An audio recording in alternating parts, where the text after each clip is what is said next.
So I decided to do something a little different instead of just a time-lapse video. I was going to show you guys what I was using in case it goes well. So I'm using the Fox Farm Happy Frog this year. Last year I used the Local Grow Performance Organics. It was okay. Some of them, I don't know, I feel like it wasn't as broken down as it should have been. It had a lot of little twigs, but maybe that's just everybody. I don't know, this was more expensive. I think this was like $6 a bag. So I am giving this a go.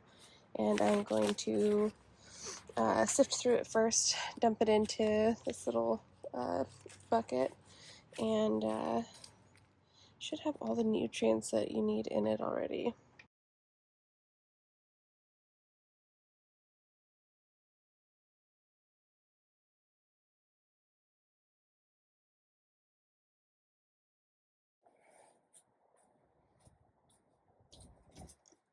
Okay, so I have this piece of wire mesh, and I'm going to sift my potting soil through here so that I can get rid of the clumps and large pieces of twigs and stuff, because those get in the way when you are seed starting.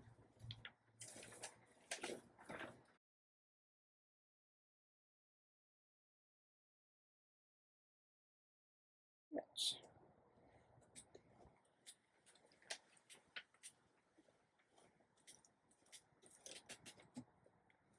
Super excited about seed starting this year because last year was my best harvest, and that's not saying like it was some incredible sum, because I left in the heat of the summer for my best friend's birthday, and I forgot to tell my other friend to water my plants.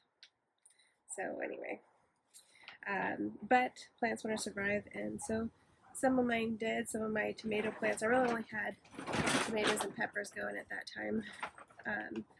And I had 90 started tomatoes. Not that I needed that many, but this is a good canning year for me, so I wanted to can up as much as possible.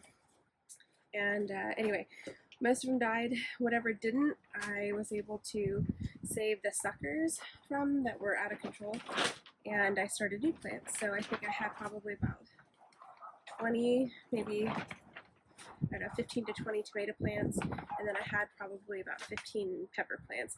Pepper plants didn't really do too hot for me last year. The Tabascos did. I have like trees, and I overwintered them inside my house. But yeah, the sucker tomatoes actually just froze. Like, they were still growing tomatoes. I think they're homestead tomatoes and Romas, but I still had fruit on the vine like last week until it got down to 19 degrees.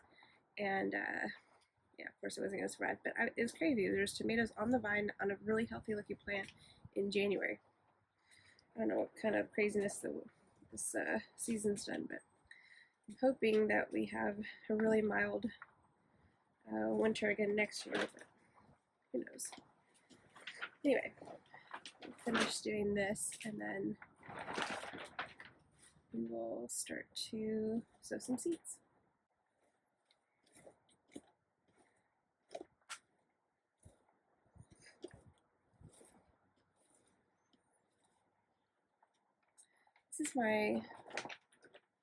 This is my 4th year gardening, and actually I started in 2018. Oh, wow. So this will be my 6th year gardening. And I didn't really start. I started watching Roots of Refuge in 2018, and then 2019 we started. We moved here, so I guess 2019, 2020 is when we started gardening, and I say we, it's really just me. And it's been a learning experience every single year. I've had crops do like super well one year and then not the other, and then I've just been slowly adding to the crops that I'm growing because I get really easily overwhelmed. In the first year I planted like everything all at once, and I had no idea how it grew, so it was just kind of like a go ahead, Lord, and do what you will thing, which she still did amazing. But I just didn't know what to do with the harvest, and I didn't know anything about anything. So lots of stunted plants that didn't get enough water, and every year is like a really good lesson for me. So this last year I tried to grow tomatoes, and they did terrible. In fact, I think I got less tomatoes than what I planted.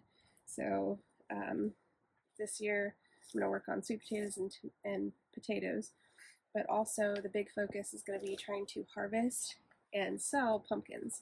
So I extended my garden area. I have a 50 by 50 foot silage tarp that I extended into cleared area of the backyard, and I'm going to run some irrigation and plant pumpkins this year. I thought about it. I was like, man, at Lowe's they were going for like $14 for the pretty ones, and I think I must have 15 to 20 different varieties, and I really want to see if maybe I can make some money off of them, just to help with all the money that I spend on seeds. And I'm trying to stock my shelves and renovate my home. So that's the goal, is to focus on pumpkins, and then for knowledge base, focus on the potatoes. And I'm going to do pretty much the same thing I did last year with the tomatoes, because it did really well. And when my plants got fairly tall, and I was able to set them outside and get them, used to, hardened off and used to the environment outside. What was it? They did really well. I put eggs in the bottom of them. I know you can do fish or wood ash, but I know that the egg did really well. So anyway, I'm gonna try to stick to only two plants, or two plants per variety, because I just have a ton, and really it's to see which ones I really like. There's one like Romas and sauces, sauce tomatoes. I'll grow a whole line of those, but stuff that's like for slicers or anything like that, things I can use for like stewing tomatoes, those I'll just grow maybe two plants, and that's in case one gets sick, and then if they both die, then oh well. So, okay, that's how long it took me to go through, and again, just get this little bit of wood chips. Alright, so in this video, I was just talking about how you want to make sure that you pre-moisten your soil mixture after you've removed all the twigs and large pieces of wood chips. The reason is, if you put dry soil into your seed tray, then there's a possibility that the water is not going to seep down, or there might be inconsistencies. So add water to your mixture beforehand, not too much. You'll know if it's just right if you take a handful and squeeze it and just a couple droplets of water come out. You don't want it to be your soil mixture to be too wet all the time, because then you could cause root rot for your seedlings. But if it's too dry, then your seedling capsules won't be wet enough for your plant to escape. It'll just dry up and kind of hold on tight to your seedlings.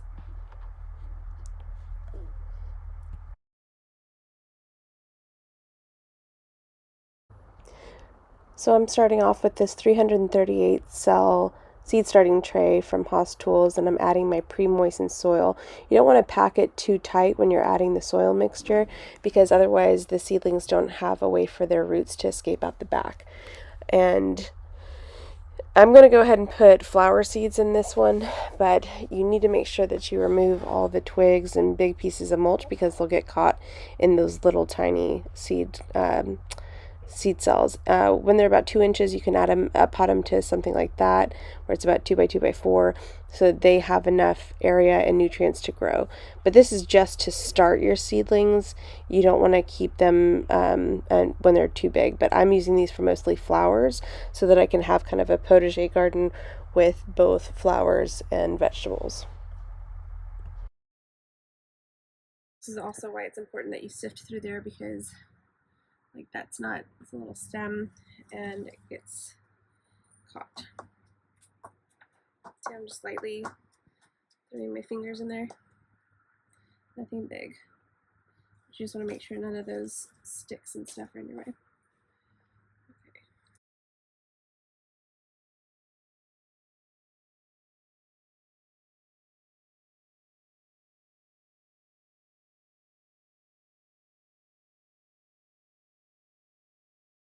Okay. I decided to do more videos this year. Mostly I've done canning videos and meat prep videos for canning. But the reason I'm doing them is just because I'd like to have a video log for myself as kind of like a journal, and so that I can reference back, because there's so many times like I think about things that I want to write down, but my hands are full of dirt, and I'd like to be able to reference back and really catalog events, and to be able to see from the beginning to end. I really like that.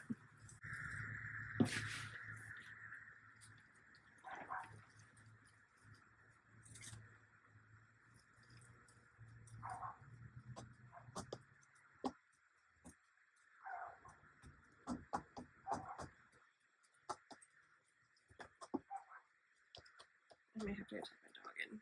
He's being obnoxious.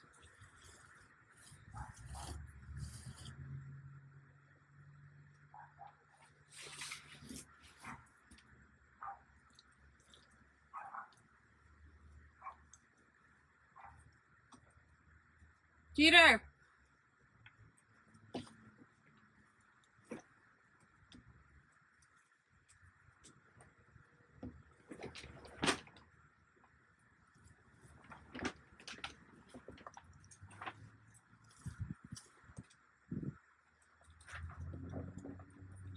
Push them too tight. I do want to make sure that the soil is still enough in there that, like I said, it's going to be bound enough that it'll have plenty of room for the roots to grow.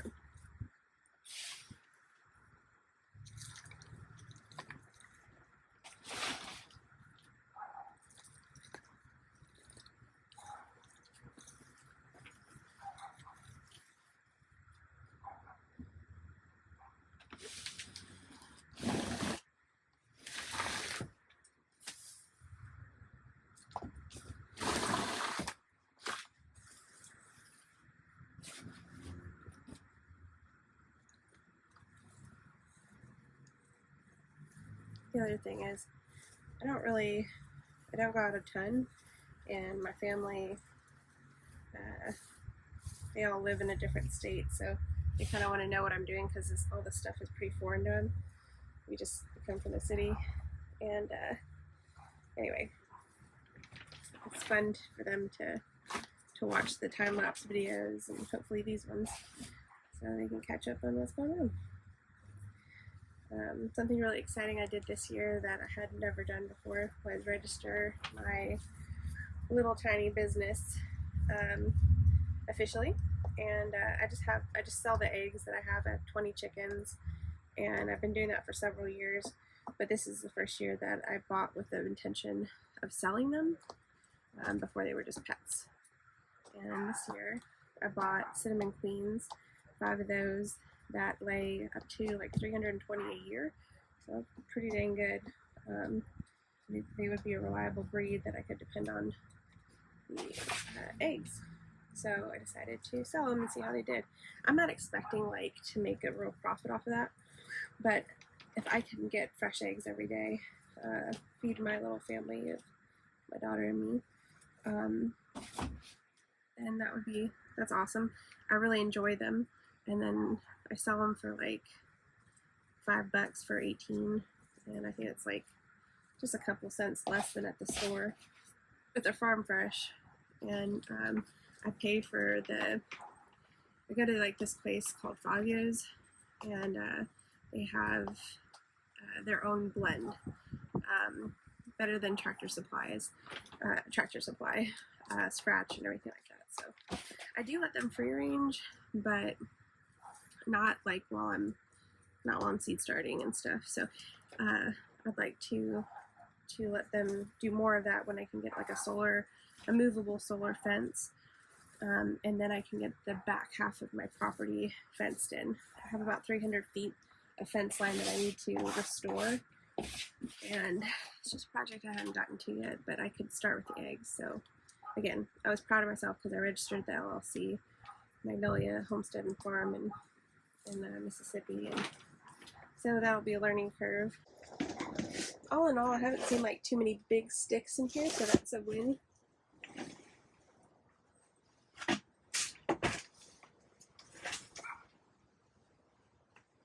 But you see you're breaking up like the clumps, and you are sifting for pieces of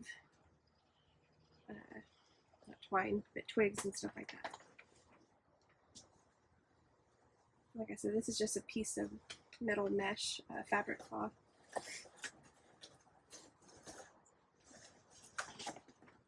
I don't think I said that right. Metal hardware? Wait, I don't know. The words are escaping me.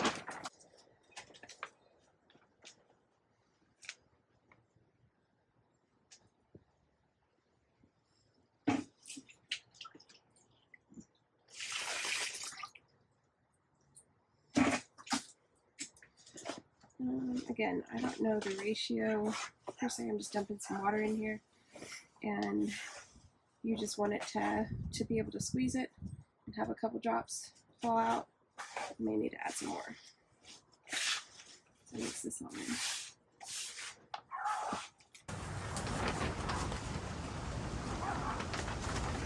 My timer just went off. It's time to pray with my daughter, but I'm going to try and get these in the last little holes.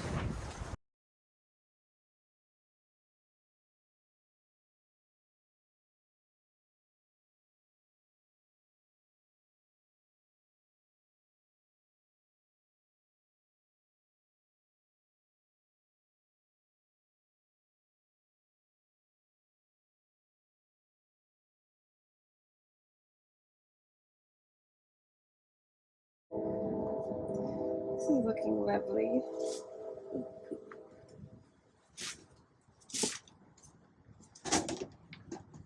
I do see that there are still small pieces of the mulch that we're going through. I think I was pressing too hard. So that's a lesson learned for next year. Just be kind of gentle. You don't have to push. That is some good soil.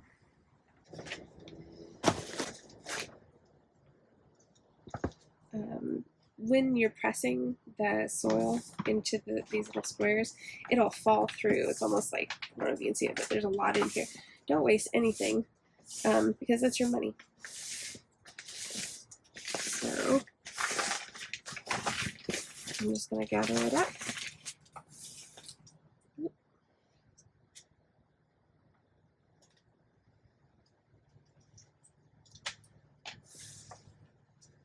And I'm going to place it on top. Cats. That's enough. More will come out, but that's fine. So I have 338 of the small cells for the flowers. I have 168, I think. 162 cells in this one, and again, we're starting. I have flat trays that they'll rest in to sorry, I'm going to soak them from the bottom. A lot of people will water from the top, but you have a greater risk of fungus and oversaturating seeds and not getting the it just resting on the top. That's why I was saying you want to wet the soil beforehand, but then it can saturate from the bottom, and then the roots will be drawn to the water and grow downward. So anyway, I am going to get one more tray.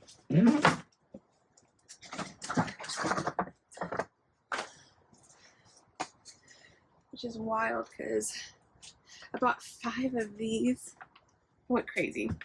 About 5 of the 162 tray or plant cells, and then 1 of that 338. So I don't know who I think I am, but we're going for it. The other thing is, when you start this many, that's a lot to keep up with. But I am dedicated myself this summer to traveling. I think I have one thing travel wise, or dude, I have two things travel. One for work, and then one for pleasure. But other than that, it is the garden, because this is my food for my family, and I'm putting a lot of energy, resources, money into preparing it. Not only preparing the soil, but preparing this plant starts, making sure they're watered. I'm going to set timers this year to make sure that I'm watering on a 3-day schedule.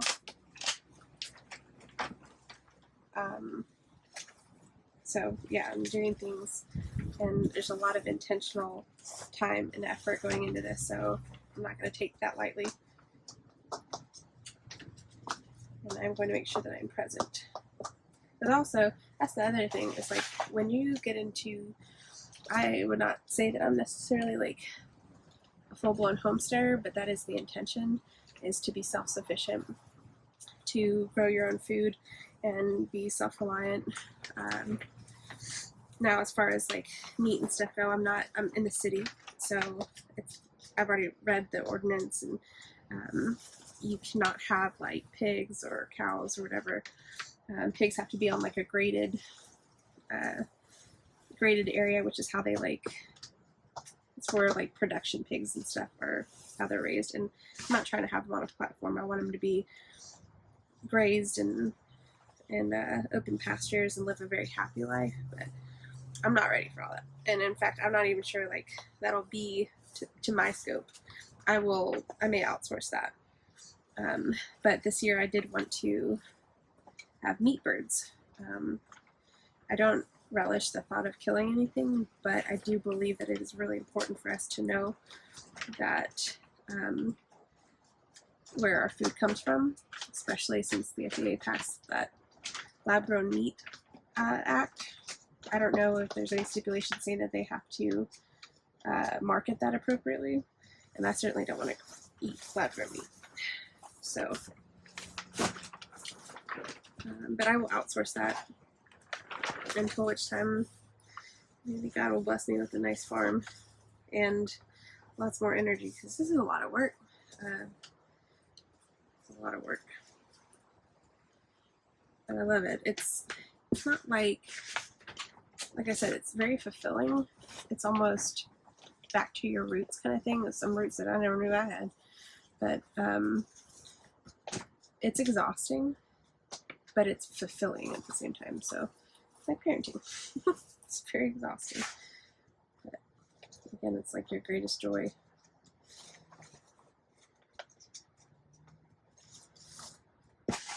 You're a plant parent. I guess that's the thing, you're stewarding your health, your wellness, the ability to feed your family. I think it's beautiful. Nurturing.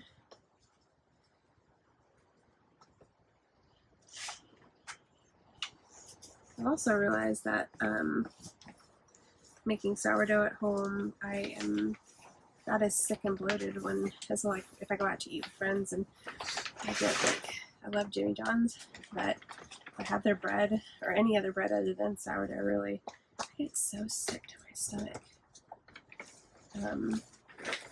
It's unfortunate. And I have a real sensitivity to regular milk from the stores. And so this year I'm going to try raw milk if I can get my hands on it. See if it bothers me as much. Just lots of interesting things. But I've read a lot about the safety behind it. I'm not just like going out and trying something that's dangerous for me. I am trying things that are uncomfortable, like trying to push myself, but that's not a good thing, you know, when you break that comfort barrier. And there's so many things like I'm uncomfortable with, like in terms of like home building and stuff, construction and stuff I've never done before, so I'm uncomfortable, right? I don't necessarily have a teacher there to walk me through it, but it's stuff that needs to be done, and it's not going to get done by itself. So, you know, you need to push yourself when things need to be done. And I find, like, we need to eat 3 meals a day. Maybe not 3 meals, but, you know, twice a day at least. So you should know where your food's coming from, because I think a lot of our illnesses come from what we're eating or not eating, the nutrients. And God, I've learned so much from gardening about what's missing, really. And it's a lot of work to try and remedy the soil, but once you remedy the soil, put the trace minerals back in that leach out from rain, you know, use natural fertilizers, such as bone meal, blood meal, feather meal, all of which you can have at your ready, your own disposal if you were butchering, which is another reason I'd like to invest in meat birds. If you've ever seen Last of the Mohicans, it's a wonderful movie, one of my favorite movies by Daniel Day-Lewis. They are hunting, these Indian guys are hunting in the beginning, and they're chasing a deer, and when they get it, they hunt it with, no, they shoot it. When they get to it, they help it to bleed out fast, that it's not dying in pain. They need the meat, right? We need meat to survive. And I don't want to be so far away from my food that I don't appreciate it. And I feel like that's where I am. Like, I just canned all this meat, and it was just meat to me. It wasn't like, you know, there was no face, there was no life left in that when I saw it, when it came to me. And I think that we owe those animals more. If you love animals, then it's what it takes to eat meat and provide meat for your family. Something has to die. So I think that the least that we could do is appreciate that life and foster it, help it to grow, and make sure that it comes to an appreciated and swift, very swift end, so that it's not in pain, but that you make sure that they live a very happy and lavish life.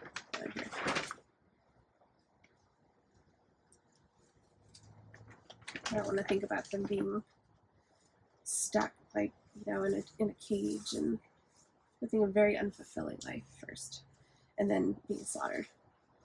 I kind of got off on a tangent, but the blood, the feather, the bone, all of that can be incorporated back into the soil. You want to help it.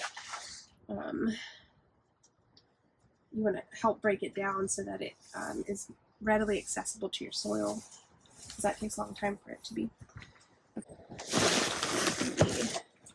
Try and shake this one more time. And again, I'm just trying to get the excess dirt out from in between it.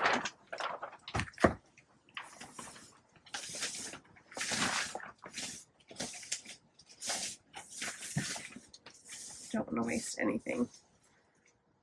It's like 2 handfuls full.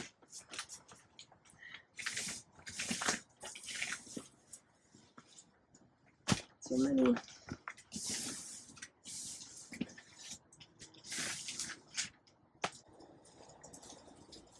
I was telling you about like how after a while you have to repot these once the seeds get big enough, and you don't want them to be root bound. So once the roots establish themselves, they start to swirl just a little bit.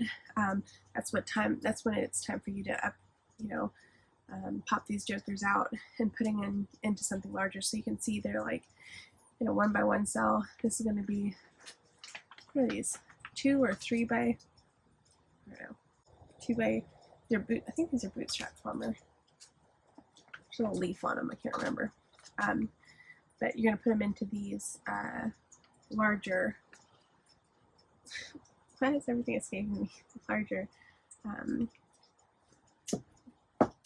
cells.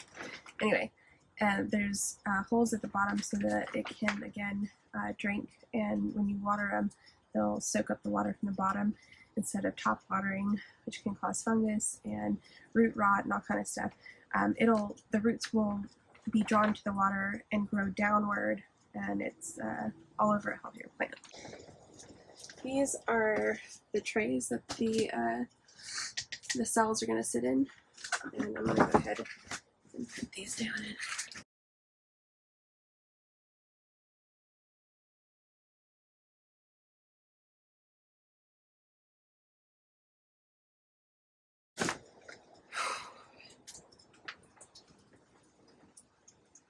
Did I bite off more than I could chew today?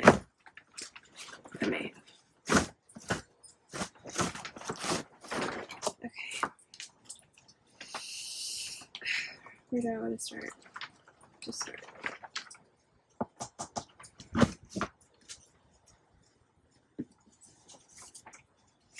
This is the first year also that I'm doing a garden plan. I normally don't, like go willy-nilly, but I decided to have like a brief little layout of what I want where. I'll show you guys more about that later.